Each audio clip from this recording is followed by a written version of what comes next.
Hey guys, how's it going today? So I want to talk about today finding the surface area of a function given a couple of constraints or bounds.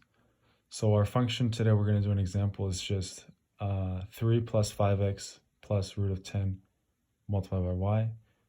And then our bounds are x equals y squared and x equals 1. So we can tell from our picture here, our little picture, is it's going to have to be within these bounds. So to fill it in here, we want to have the function, find the surface area of the function only in that area. And a handy little equation we have here is the double integral of the region.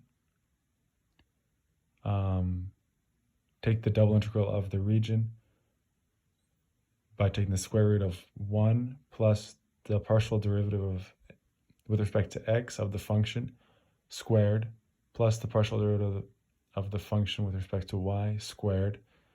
And that's going to help us find the surface area and our answer here, hopefully. So first, we're going to want to find the bounds of integration, which is going to help us here. So I'm just going to write bounds again. And we can take that. So easily we can tell x is going to be, from the graph even, that x is going to be between 0 and 1. So x is going to be less than or equal to 1, or less than or equal to 0. And you can find that mathematically as well.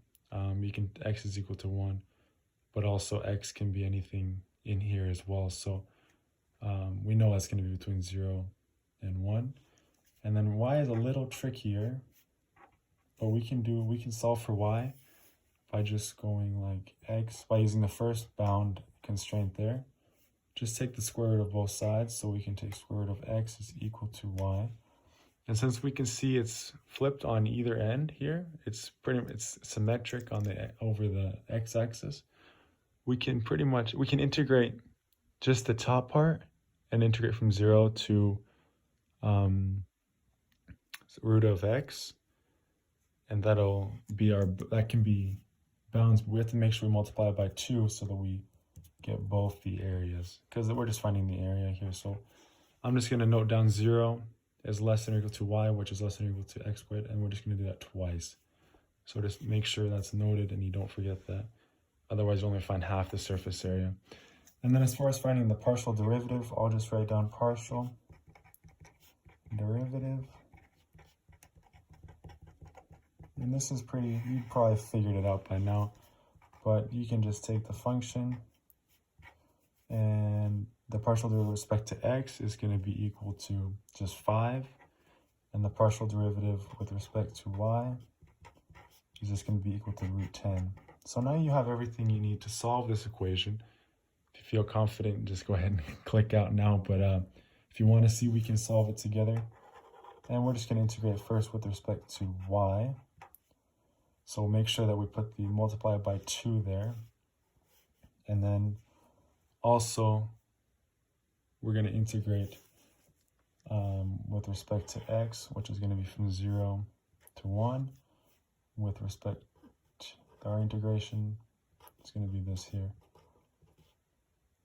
Oh, you already have the formula there, so I'll just go ahead and write this out and just put the actual answer in there,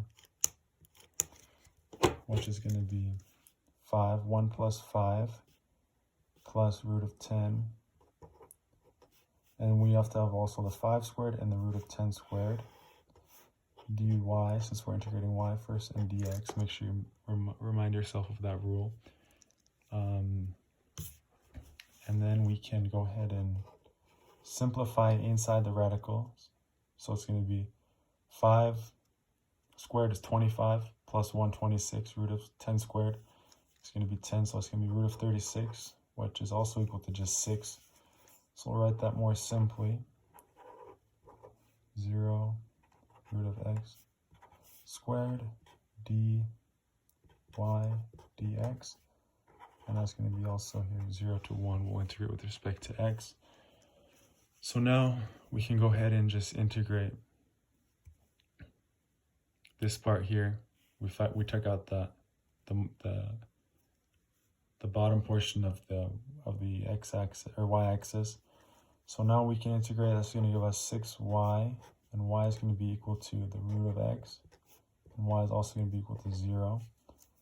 So when we do that, we're going to multiply. We can also take 2 out again of x, 0, 1, dx. So that's just going to be 6 root of x minus, it's going to be minus 0, so it's just 6 root of x, since that we got y as our 0 is our lower bound. So then we can do 0 to 1 dx multiplied by 2. And that's also just going to be, we can take the 6 out as well, rule of integration. And then we can just take the derivative with respect to x here. So that's going to be equal to, we can just go write down 2x to the power of 2 over 3. And that's going to be from x is equal to 1, x is equal to 0, and don't forget to multiply that by 12 as well. So 1 to the power of 2/3 is just going to be equal to 1. So that's just going to be equal to 2 over 3 minus 0 times 12, which is just going to be equal to 8. So 8 is going to be the surface area of that function given those constraints. So I hope that makes sense there. There's another way to do it with 3 variables. If you have given a function in 3 dimensions, give f, x, y, and z, and that way we can solve it a little harder, but this is just a simple way to do it. Simple example, given x and y, and some bounds to integrate over. So hope you enjoyed, and if you don't mind, like and subscribe, and we'll go over some more examples and calculus problems.